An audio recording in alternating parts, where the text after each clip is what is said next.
All right, well, welcome everyone to the fourth internal assessment conference. This one, we're going to be talking more about research, but also for those we have a few students who are attending. If you have questions about anything through the internal assessment process or even about the course, just let me know and we'll cover that as well. So I just want to update everybody on where we should be at as far as the internal assessment process. The nice thing about making lists is you get to cancel things off the list. So at this point, we should be to the stage of conducting research, which is step 5. You should have already worked through your topic by submitting through your teacher and talking with your teacher of record. Should be very familiar or becoming quite more familiar with the criteria and how the internal assessment is going to look in the end. And you've written, hopefully, that blueprint, that research proposal that's going to guide you through these next few steps. Of the participants here, I know Julian is one of my students and we've talked recently, so he's been working through this process. How about the other students, Marco and Maysoon? How are you with those first 4 steps? Is it for you, have you crossed them off your list, or you're still working on maybe the research proposal? For my research proposal, I did it with my other teacher, but then when I moved here, it was like I couldn't find anyone who would I would interview, like the businesses, and they were English speakers. Yeah. But luckily, just like the end of last week, one of the tutors, like the math tutors at the school, she was like, "Oh, my business, you can do it. It's fine. Like you can interview me and you can do your IA on mine." I'm like, "Okay, yeah, sure." It was great. just a matter of changing the research question, so it's fine. Good. Yeah, and actually, Mason, that's interesting you brought that up, because Julian, who's joined us here, was in a similar situation where he moved schools in between year 1 and year 2. So that makes it even more challenging as far as having that contacts or that organization in mind that you want to do your internal assessment on. And you brought up a good example of how students can go about it. You can think of your school, anything involved with your school, whether it's the school itself or maybe some of the suppliers or services that work with the school as a potential organization. You can think of organizations that you are familiar with in context of you being a consumer. Sometimes that helps students come up with a topic. Other ways is family organizations. So maybe like your parents or friends of the family are involved in a business that could lead to a potential internal assessment. One thing about parents and family that I caution students about is sometimes students can rely too much on their parents, or maybe parents in some situations might be not the best person for adolescents to work with, in the sense that students want to take ownership of their project, and sometimes parents can be a little bit overbearing, because I'm a parent as well, and I sometimes can do that. So in that case, you have to make sure that you've established a good working relationship around this internal assessment. And then, so that's just kind of a word of caution. If you go down that route, I've had situations, unfortunately, in the past where students have been kind of let down by their parents, in the sense that they were relying on them to provide certain data, and then a parent got busy or had to go out of town and that information didn't come through. So sometimes that could be very unfortunate. So just want to make sure that you're managing that process well. Marco says he's done, but still needs to work on his proposal, and that's okay. And that's something to keep in mind, that this research proposal is an ongoing document that you're going to be looking to modify and adjust. It's a blueprint for you to plan out what you're going to be doing, but it's also something that you're going to have to come back to and modify and make better. Also remember, it's a document that you're going to turn in for your final submission of your internal assessment. One part of that is the research proposal, and that's actually marked according to separate criteria. So if you do well in the research proposal, that's going to give you a really nice advantage for the other criteria. Remember, it is a long race, right? It is not a sprint, and it's going to be a race in which you're going to have to continue to make progress on, continue to move forward. You don't want to make this marathon any longer than it is. You don't want to move backwards. So make sure that you're constantly moving forward, responding to the feedback given to you by your teacher, asking questions if you get stuck, persevering through any obstacles that you have. So the first draft is going to be hopefully as close to a final draft as possible. You're going to want to spend a lot of time on this and make it as high quality as possible, so that then when you get feedback from your peers and teacher, that it's only going to be some minor tweaks and modifications that you need to make. So we want as thorough and complete as draft as possible, including things like citation and research. I'm going to go on to the next slide and to focus more on the research phase. But if you have questions, you can jot them down in the chat or jot them down and we can ask later too. So this is should be very familiar with you, because this is what we've been working on most recently, a research proposal that contains these 4 parts. Notice the picture of the blueprint. That's what you should think about. This is a blueprint, and you have the ability to use an eraser and modify things as you go through these next few weeks. Find out that maybe you want to go in a different direction, or in most cases you're finding that your question needs to be very specific, and maybe it started off too broad and you're changing it to focus on a specific decision or issue facing that business. The next slide, though, is going to talk about specifically how to carry out that research. Okay, remember, the primary research needs to form a basis of your internal assessment for the higher level internal assessment. Okay, so what is primary research? That's things like interviews with key stakeholders like managers or owners of the business, perhaps surveys of things like customers, or if you're doing, especially if you're doing a human resource management one, perhaps you're going to survey the employees.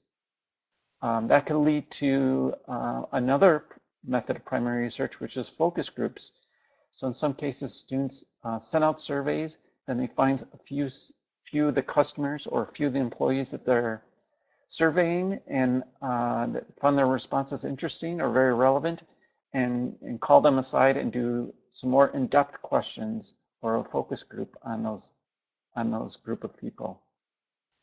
It could be observations where you're just observing customers coming into a storefront, or observing employees as they're working throughout the day. Okay, so those are kind of the main methods of primary research.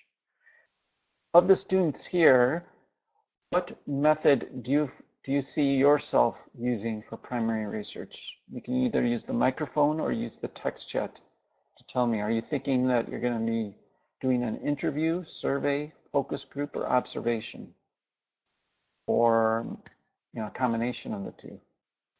All right, Siddharth is looking at surveys mostly. Julian's looking at interviews mostly. I think those are probably the 2 most common ones. But in some cases, focus groups and observations are a fit and are a good fit for students. All right, so now we're going to talk a little bit more specifically about surveys. Remember, this is an academic exercise, this research project, and it's a chance for you to show your knowledge and understanding from the course. So if you're doing a survey, this is a great opportunity to talk about how you went about using sampling to collect your surveys. So revisit that part of the course where we looked at 6 different sampling techniques, and think about which technique you're going to use, or maybe are forced to use, and consider the limitations that you're faced with. And that should be part of your analysis of the data. So generally, we like to ideally we want students to, and whenever you collect research, you want to collect research from as many people as possible. Okay, so we're talking about hundreds, thousands of people. Well, that's not just realistic here in this case. So that's where we're looking to collect a relevant sample for your research project. Now, in some cases, actually, it might be realistic to calculate to collect surveys from the entire population concerned. For example, if you're focused on a small business and looking at the human resource side of that business and want to interview the employees of that business, you could possibly get survey results from every employee in that small business, whether it's 10, 12 people. But in some cases, in most cases, you're going to have to use some sort of sampling technique. Remember, the most accurate one and the one that we strive towards is using a random sampling technique. In many cases, the most realistic ones are the ones further down here. Consider the school library or the local public library as a starting point or as a resource for this research project, because you're going to want to use in most cases, secondary research to support your arguments. So secondary research, remember, is things like media articles, news articles, multimedia like videos from newscasts, things like financial statements, business plans. A lot of information is available through the company website. So although you probably won't use everything on a company website, maybe excerpts from it, things like mission statements, are often published on company websites and relevant to a student's internal assessment. You may find things like government and other statistical information available that's related to the industry or the region that the company organization is operating in. So any questions? We're coming up to about 30 minutes, which is good, but we do have time for questions or struggles or challenges that you're facing that maybe we can address here in this forum. Let me have a question. I see Julian asked, I didn't address his question. How do we find government statistics? So there are websites available that publish general information about regions or about industries. And it's just a matter of doing a good search. It might be a matter of consulting with your local librarian at your school if you have a good librarian that you've worked with in the past. Another search tool that students oftentimes don't use enough is, many times we just go to Google and do a quick search, and a lot of times that's good enough. But know that Google has the advanced search feature. Also, Google has a Google Scholar database to access.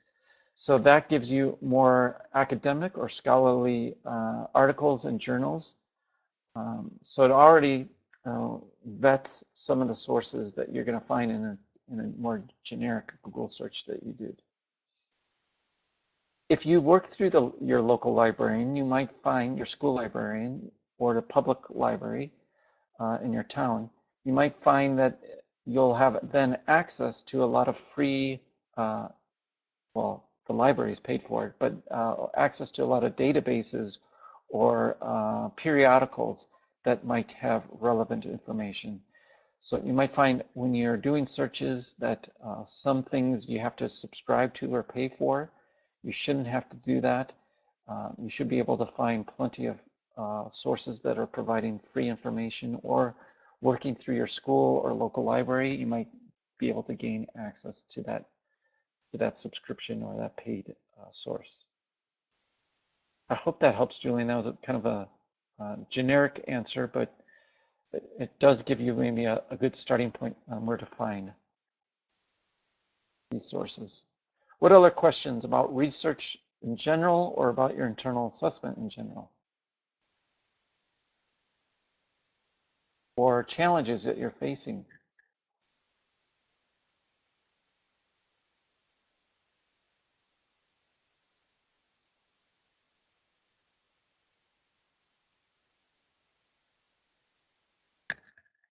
This is where I cue the music.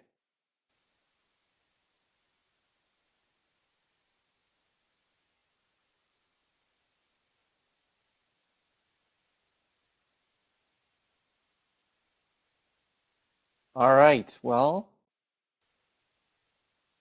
oh, Mason's got a question. Abstract for the first draft. The abstract, you know, in the extended essay, I know you have to write an abstract for the extended essay. Um,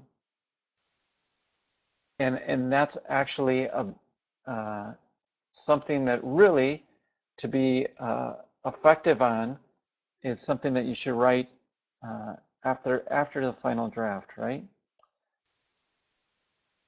So I'm not sure, just trying to look up the guidance in the internal assessment for HL if we tell you to submit an abstract for your rough draft. I think we do, because the idea there is that your first draft is going to be so well done that if, as you make modifications to that first draft, it won't affect too much of your executive summary or your abstract.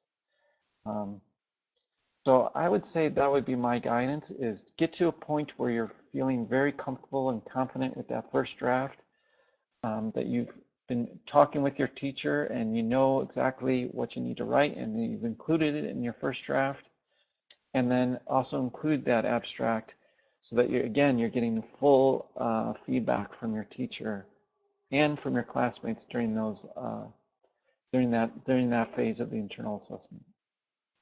If it's if that would be my recommendation. I'll keep it there for that question. Thanks, Mason. That was a good question.